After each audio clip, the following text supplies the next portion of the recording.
Now, Republicans have this wonderful rhetorical trick that where if you point out racism or how one of them is being racist, well, they turn around and call you a racist. For example, if you point out the justice system is largely stacked against minorities and you want police to be more representative of the communities that they serve, well, you're a racist. If you believe that black lives also matter, well, that's racist. You see, it's a lovely little trick, and it actually works out pretty well. Now, during a Sunday panel discussion on CNN's State of the Union, former Arizona Governor and Trump supporter Jan Brewer, well, she's going to use that little trick to call Obama the racist. You know, President Obama just always comes tearing after Republicans constantly, calling names and calling people bigots and racists, and that's their big comeback, you know, and it's absolutely ridiculous. That's actually an interesting point, though. To see a president speak like that is offensive. If you don't want to be called a racist, don't say racist things. She seems to be so angry that it's Obama calling people racist and bigots. Well, look, how many right-wingers have I shown you guys on this program that has actually called Obama terrible things related to his race? Equating him with monkeys, for example. Saying terrible things about his family, telling him to go back to Kenya because he's not an American. He's not a real American. No, he's a black guy. He belongs in Kenya with the monkeys. I mean, seriously. They talked about his family. They talked about his children. And as I said, they've said all sorts of things. He's an angry black guy.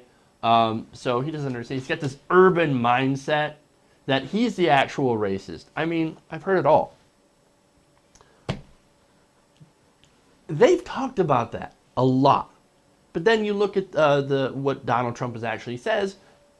You know, if you're a Democrat and you look at what Trump says and you actually repeat it in context, well, these people, these same people that have called Obama a monkey, well, they think you're the racist. It's amazing. Now, I want to jump in here with a piece from Governor Martin O'Malley, who actually makes a pretty decent point.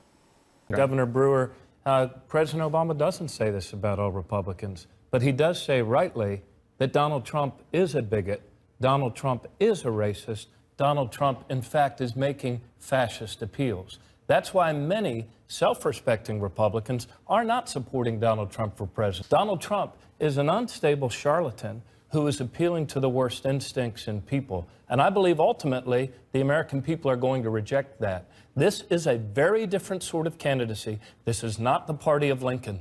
Martin. Okay, Governor Brewer. You know, Yes, Governor Brewer. You know, we need to discuss policy, and every I'm time glad to do that. Let's talk about immigration, Governor. With President Obama and Hillary Clinton, every time you disagree with them, it doesn't matter which subject it is, you're a bigot or you're a racist. No, that's not and true. I'll talk immigration until we go home tomorrow night. Let me bring you Ken Cuccinelli. Let's talk about immigration. Governor, let me take one break. Okay, I love that for this reason. When Martin O'Malley was originally making the point, only a self-respecting Republican has decided not to endorse Donald Trump. Oh, that look on her face. That look on her. If looks could kill, Martin O'Malley would not be around right now. That's kind of ballsy to say in her presence. Like, only a self-respecting Republican, no self-respecting Republican would ever support someone like Donald Trump. In fact, I'm sitting next to one right now who apparently isn't self-respecting at all. She did not like that. And of course, she said, oh, okay, well, let's discuss policy then. Let's discuss policy. Well, okay, that's a great discussion. Well, let's talk about immigration. Let's talk about some of his proposals to deport 11 million people. How are you going to do that, Trump? I mean, if that's your policy, how are you going to do that? And this isn't just a one-off thing that he could change, he could walk back on. No. A lot of his rallies, it's let's deport 11 million people and then build a wall between us and Mexico that Mexico will pay for. I mean, there's chance of build that wall. Build that wall. How are you going to make that happen? How are you going to make that happen? How are you going to force another sovereign nation to pay for a wall that they don't even want? No, let's talk about policy. Come on, let's talk about policy. What about your policy about banning all Muslims? Oh, you're going to walk back on that too? It's amazing, right? Well, let's go to some more fair policies, stuff that's not immigration. How are you going to bring back jobs from China? How are you going to bring back jobs from India, from Mexico? How are you going to make the lives of everyday Americans that are voting for you better? Oh, you don't have any specifics on that. Oh, okay. Well, look, Donald Trump doesn't really talk about policy because he didn't have fleshed out policy. It's much easier to go after, Elizabeth Warren, call her Pocahontas, than it is to actually flesh out and talk about policy specifics. That's why Trump doesn't talk about it. And it's also why he goes and talks about how the judge in the Trump University case must be biased because he's of Mexican descent. Okay. Now, interestingly enough, Jan Brewer says, well, let's talk about policy. Donald Trump, he hasn't said anything racist, he hasn't said anything bigoted, except for that one time. Right. But have you heard anything from Donald Trump that you consider to be, at the very least, racially tinged or offensive on a racial level? I think that Mr. Trump is new to the political arena, and that he has said things that he had to walk back a little bit, things that I wasn't comfortable with. But dang it, I get fed up that we hear over and over and over again from the President of the United States that every time somebody wants to support the Constitution and the rule of law, that we are out there because we are racist and bigots. But And Governor, we that he lived in doesn't say that. Arizona That's just not have true. lived with diversity our whole But Governor, life. he doesn't and say it's that, just Governor. unbelievable that that's just But constantly. what about that time Hillary he was does on the the same firm thing. tarmac Crooked and you put Hillary your is fingers out in the there. president's It's, face. it's ridiculous. I love that defense of Donald Trump. Yeah, I mean, he said some offensive things, but that's just because he was new at this. I mean, give him a break. It's his first campaign. He hasn't learned how to use all the dog whistles and subtle racist stereotypes that us Republicans are masters of. Give me a break, man.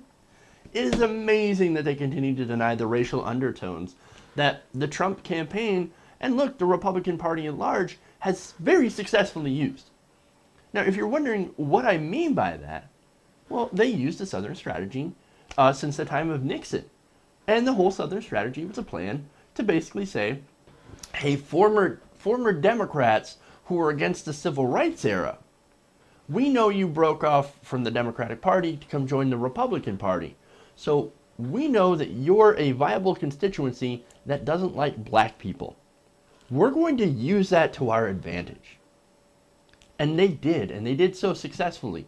So much so that two RNC chairs, former RNC chairs, had to come out and say, yes, we used the Southern strategy. It was a good ride.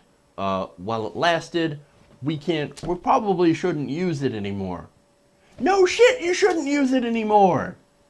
That's not a good strategy. That's a terrible thing. That you're basically basing your campaign on, hey, racist white people, I'm going to say racist things to get you to vote for me so that we can cut taxes for the rich. That's using people's hatred and ignorance and fear against them in order to enrich yourself. Now, I'm not saying that I feel bad for those racist people that were ripped off, but the rest of us got ripped off too. It's just wrong on so many different counts. But to say that there aren't racial undertones or nationalist undertones in the Trump campaign is ignoring everything that has helped to make Donald Trump more famous to the Republican voter. This guy literally shot up in the polls as soon as he called Mexicans rapists and criminals. They're not following him because of his bold stance on tax reform. No. He appeals to people who believe in terrible things, who think that Mexicans are coming across the border and steal your jobs. Now, I've never seen that happen. How do you steal a job? How do you come in? Like, do you sneak into the parking lot and come in and take the job from somebody literally? No. What happens is that corporations and CEOs say, I'm not making enough money in America. I would like to go and make money where the economy is shittier, where I can pay people a quarter of what I used to pay an American. Well, that works out great for me, and then I just go and sell the goods back to America thanks to free trade. So that whole they're coming across the border and stealing your jobs rhetoric doesn't really pan out. And the companies, that construction companies that do hire undocumented immigrants, like companies that contract for Donald Trump to help build this hotel, need to be fined, need to be punished. And these people that work for them, well, they need a pathway to citizenship so that they can actually pay into taxes. Well, they already do pay into taxes, but they never get anything in return. So they can actually take part in the system that they're funding without getting anything back. So, but of course, sadly, that lack of nuance and lack of specifics when it comes to policies, when it comes to problems, has completely permeated the Trump campaign. And, well, it has made it so that no one with any amount of sense can break through.